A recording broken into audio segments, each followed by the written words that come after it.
Ok alors. Bonjour. Jarama. Malato. Alhamdulillah. Mamadou Alpha Diallo woni ko waraka atelier mon do. Atelier de coiffure ka ko fata. Ara sifanen ko hono do woni. Mamadou Alpha c'est un jeune ko quartier ko baye do ko fata. Enfin wadi do duubi taxi quartier do ko do woni ko afude. Quartier on fotan ko quartier on fodo be fotti. Gere ala fus ala sina fije jala.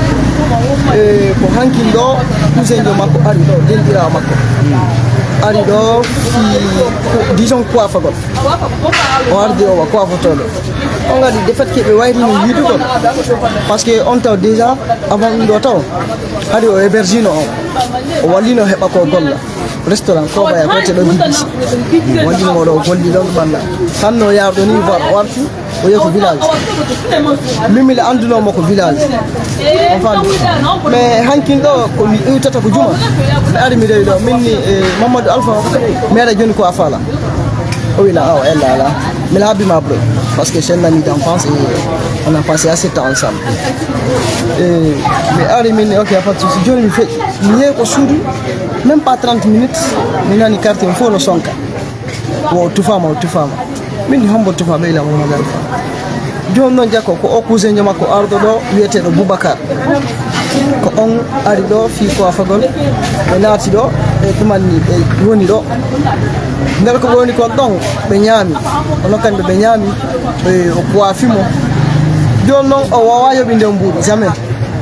on acciamo be gani ko afagol ko o wadi wasko yalsina buudi ko der saako makko daka mo addori labi préparer ko gani mana ko tun wadi naadi ki to ko reedi makko tufi to feere fo hantete ki makko donc mo walta ko tappa ballo hare o dogi heureusement jeunesse son ko ba do noni ini en angimo be addimo be depuis moi mais Allah walli be hari mo ko julirde mosquée ko ba do yalti intervenir be naade ko julirde e fonsi kadi be naati ko mosquée ton e hawro tiri kadi gendarmerie on ari be lanci gaz jama on lanci après bettimo wala mo ko gendarmerie ton donc le mele nabo ko hôpital il avait déjà rendu là ok compite donc est-ce que hari be haba hari hawre ala hakkunde mabbe baaw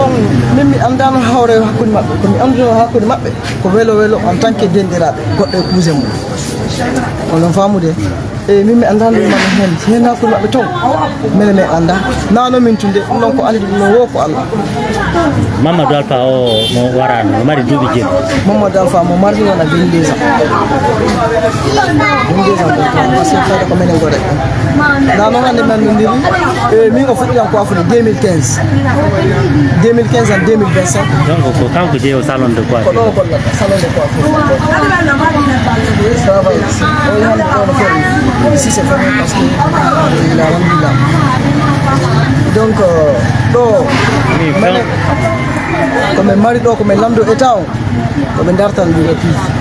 parce que sinon on wona coutume o do warama hande hobbe go waranoma donc si akira mani wona coutume oda wari oda fus wadaka ene kar se wari odo fus watta donc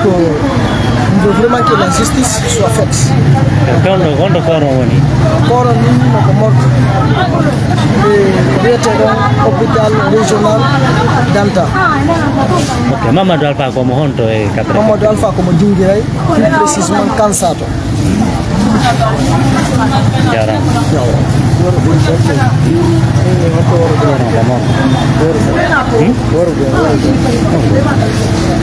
Waru